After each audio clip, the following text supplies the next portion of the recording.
আসসালামু আলাইকুম, আমি মামুন রশিদ, পড়াশোনা করছি চট্টগ্রাম বিশ্ববিদ্যালয়ে। আজকে আমরা পিন পয়েন্ট এররের 4 নাম্বার এমসিকিউটা সলভ করব। যে এমসিকিউ সলভের মাধ্যমে তুমি তোমার ভর্তি যুদ্ধ সামনের এটা কি রাইট ট্র্যাকে আসো, তুমি কি সঠিকভাবে এমসিকিউ প্র্যাকটিস করতেছো নাকি তুমি ভুলভাবে করতেছো, এটা আজকে বুঝতে পারবা। কারণ বাংলাদেশের অধিকাংশ ইউনিভার্সিটিগুলোতে এমসিকিউ সিস্টেমে তোমাকে তোমার ভর্তি ভর্তি কমপ্লিট করতে হবে। তার মানে এমসিকিউর মাধ্যমে তোমাকে ভর্তি হতে হবে, এমসিকিউ, শুধুমাত্র এমসিকিউ। আর কিছু কিছু ইউনিভার্সিটি যেমন ঢাবি, এগুলোতে রিটেন আছে, জগন্নাথ রিটেন আছে। সো এই রিটেনের ক্ষেত্রে কি হবে, আগেই এমসিকিউ তোমার দেখবে তুমি এমসিকিউতে পাস করছো নাকি পাস করো নাই।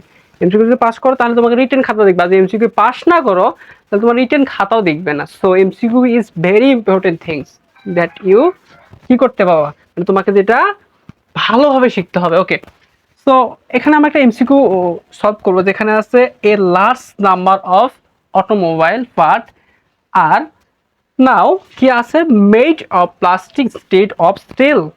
সো এখানে পিন পয়েন্ট এররটা, মানে পিন পয়েন্ট এরর বলতে কি বোঝায় ভাই, এটা মূলত একটা সেন্টেন্স থাকবে, যে সেন্টেন্সের মধ্যে 4টা অপশন দিবে তারা, মানে 4টা জায়গা আন্ডারলাইন করে দিবে। এই 4টা জায়গার মধ্যে একটা জায়গা ভুল আছে, তোমাকে খুঁজে বের করতে হবে। আমরা এটা দেখি কি ভুল আছে।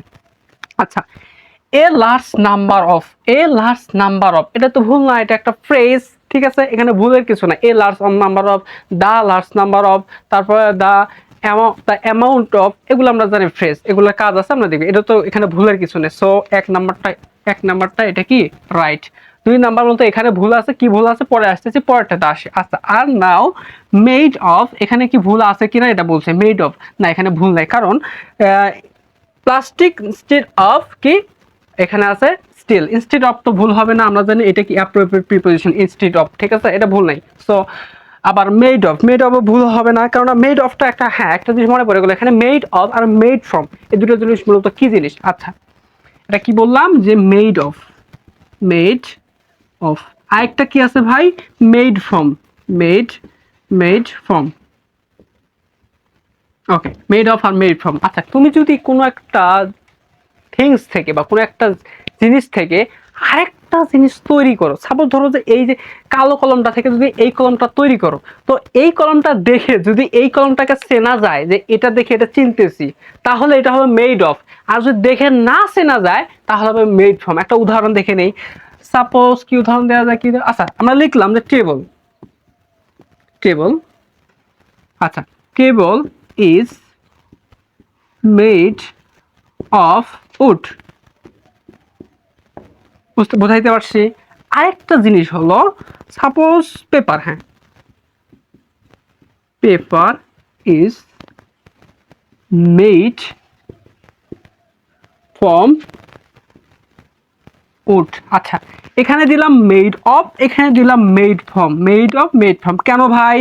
আচ্ছা, এই যে টেবিল, টেবিল আর হলো উড, আচ্ছা কাঠ দেখে তুমি কি টেবিল চিনতে পারো না? টেবিল দেখে কি চার্ট চিনতে পারো না? টেবিল যদি তুমি হাতে ধরো কাঠের মতো দেখে, মানে কাঠই, কাঠ আর টেবিল একই জিনিস দেখতেছি। সো এই জন্য এখানে হবে কি মেড অফ, যদি দেখে চেনা যায়, উপাদান দেখে চেনা যায়, যদি না চেনা, যেমন paper is made from wood. আচ্ছা, কাগজ, কাগজ দেখে তো কি তুমি হলো ইয়ে চিনতে পারো? কাগজ দেখে কি তুমি আসলে কাঠটাকে চিনতে পারো না? এই যে এখানে একটা সাপোজ ধরো যে এই যে কাগজ, এই কাগজ, এই কাগজটা দেখে তুমি কাঠ চিনতে পারতেছো না।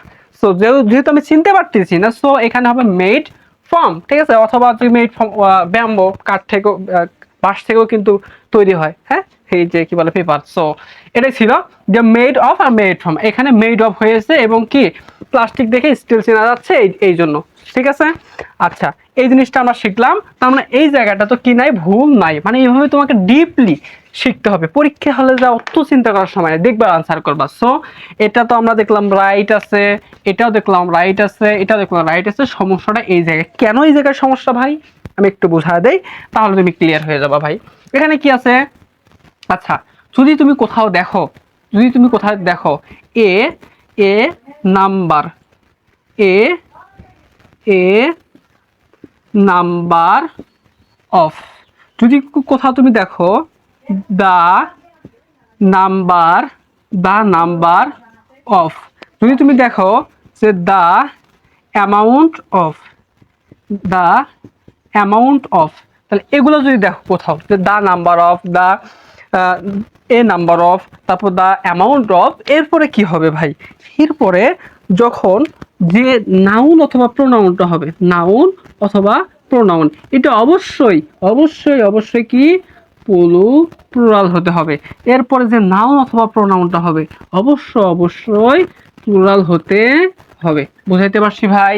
কিন্তু ভাই এখানে যে ভার্বটা হবে, নিশ্চয়ই এখানে ভার্ব হবে একটা, নিশ্চয়ই এখানে একটা ভার্ব হবে। তো এ নাম্বার অফ এর পরে যে ভার্বটা হবে, হ্যাঁ, এই ভার্বটা হবে প্লুরাল। কি প্লুরাল? এই জিনিসগুলো তোমাকে জাস্ট মাথায় একটু গেঁথে নিতে হবে। কেন হচ্ছে আমি বোঝাচ্ছি। আচ্ছা, একটা কি সিঙ্গুলার, সিঙ্গুলার মানে দা নাম্বার অফ এর পর সিঙ্গুলার। এ নাম্বার অফ মূলত বোঝাচ্ছিল মেনি অথবা সাম, মেনি অথবা সাম। যদি বলা হয় মেনি ম্যান, ঠিক আছে না, সরি, যদি বলা হয় মেনি মেনি টিচার্স, ঠিক আছে, তো মেনি মানে কি ভাই, মেনি মানে অনেক, সাম মানে কি অনেক। সো এরপরে যে নাও ভার্বটা হবে সিঙ্গুলার নাকি প্লুরাল, 100% প্লুরাল হবে। সো এখানে এই জন্য কি হয়েছে, এই জন্য হয়েছে প্লুরাল ভার্ব। আচ্ছা, এবার দা নাম্বার বলতে, দা মূলত কি বোঝায়? দা একটা কি আর্টিকেল না, নির্দিষ্ট আর্টিকেল, মানে এক জায়গায় বসে। মূলত এই দাটা দ্বারা নির্দিষ্ট একটা গোষ্ঠী, নির্দিষ্ট একজন মানুষ, নির্দিষ্ট একটা কমিটি, নির্দিষ্ট একটা গ্রুপ, এগুলো নির্দিষ্ট কিছু বলা একটি। সো এই জন্য এখানে দা নাম্বার অফ মূলত একটা নির্দিষ্ট কিছুকে বোঝাচ্ছে একটি, তাই এখানে হবে কি সিঙ্গুলার ভার্বটা হবে। বুঝাইতে পারছি? আর the amount of, the amount of এরপরে কি হবে, এরপরে হবে দা অ্যামাউন্ট অফ এর পরে হবে uncountable noun, uncountable noun plus singular verb, singular verb. বুঝাইতে পারছি ভাই? মানে এই তিনটা জিনিস খুব সুন্দর করে নোট করে নাও। মানে এখান থেকে দেখছি আমি প্রত্যেকটা ইউনিভার্সিটির কোশ্চেন আসছে, প্রত্যেকটা ইউনিভার্সিটি, তুমি যদি কোশ্চেন ব্যাংকটা যদি খুলে একটু দেখো, এই তিনটে রুলস থেকে প্রশ্ন আসছে, ঠিক আছে। সো এখানে কি আছে, এ লাস্ট নাম্বার অফ, ঠিক আছে। তো এ লাস্ট নাম্বার অফ, তো এটা আমরা দেখলাম এ লাস্ট নাম্বার অফ হবে, আর এ নাম্বার অফ হবে, একই কথা। সো এটা আসে। এরপরে এই যে অফ আছে, কি বলতো, অফ আছে, তাই না? ভেঙে ভেঙে সবকিছু খুঁটে খুঁটে দেখবা, অফ আছে। অফের পরে এই যে একটা শব্দ, এই যে একটা শব্দ, যদি অফের পরে বা প্রিপজিশনের পরে দুইটি শব্দ দেখো, তাহলে প্রথমটা হবে অ্যাডজেক্টিভ, অ্যাডজেক্টিভ, আর দ্বিতীয়টা হবে নাউন। বুঝাইতে পারছি? অ্যাডজেক্টিভ আর নাউন। অ্যাডজেক্টিভে তো কাজ নাই, কারণ অ্যাডজেক্টিভটা মূলত নাউনকে মডিফাই করছে, ঠিক আছে। আর নাউনেরটা কাজ, ঠিক আছে, নাউন অথবা প্রোনাউনের কথা বলছি না আমরা এখানে। সো নাউনটা কি হবে ভাই, প্লুরাল হবে, ঠিক আছে, নাউনটা কি হবে, প্লুরাল হবে। আচ্ছা, আরো একটা জিনিস এখানে আমি শিখতে পারি। সাপোজ ধরো যে এখানে a last number of of automobile parts আছে, ঠিক আছে, মানে এটাই আছে।